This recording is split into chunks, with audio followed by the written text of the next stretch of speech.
Вітаю вас на криптовалютному сайті, який працює з 2016 року. Мене звати Віктор. Це відео не фінансова рекомендація. Всі рішення по криптоінвестуванню приймайте самостійно. Бажаю вам вдалих криптоінвестицій. Прогноз курсу біткоін на сьогодні і на тиждень, 27 березня 2023 рік. Вчорашній мій прогноз був невдалим, але не набагато.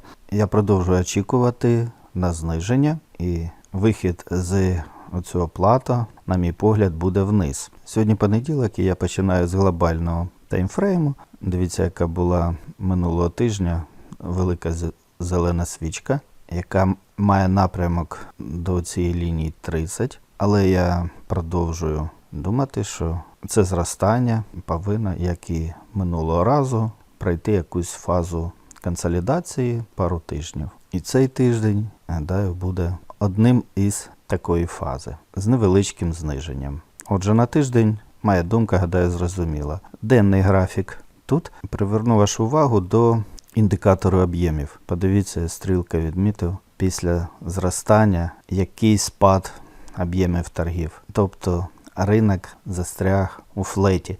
На перший погляд, а на другий погляд флет флетом, але загальна картина все ж таки має напрямок уверх. Не такий великий, як раніше, але зона консолідації при такому зниженні об'ємів торгів можна було б логічно очікувати зниження, те, що я очікував.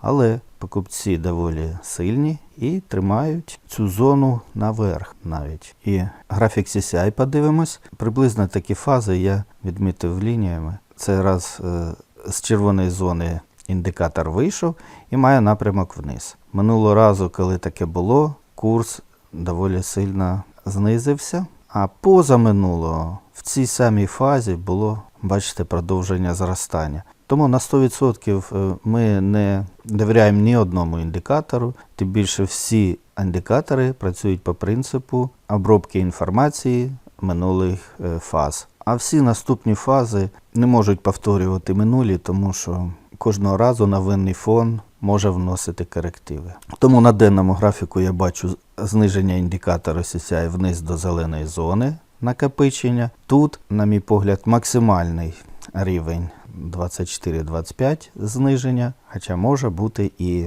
ця фаза менше. Тут я бачу, що далі буде зниження. Домінація. Флетова ситуація в зміні курсу біткоїну така сама в зміні домінації біткоїну. Він застряг. Він на максимальних рівнях. Ну а якщо відкрити, то так само флет, все. Таких великих змін, як він йшов наверх потужно, вже нема. Але і зниження нема. Біткоін домінує. USDT все застряг. Застряг у флеті. Ні туди, ні сюди. Доволі в нижній зоні. Що робиться між біткоїном і альткоїнами? Нічого не змінилось. Альткоїни внизу, біткоїни вверху. Інвесторам поки що цікаві тільки біткоїни. Ну а ми, як завжди, зранку завтра перевіримо моє припущення. І по традиції, головний прогноз на 2023 рік. Російську Федерацію буде знищена. Україна розквітне в європейській родині. Не забуваємо донатити на ЗСУ. З вами був Віктор. До зустрічі.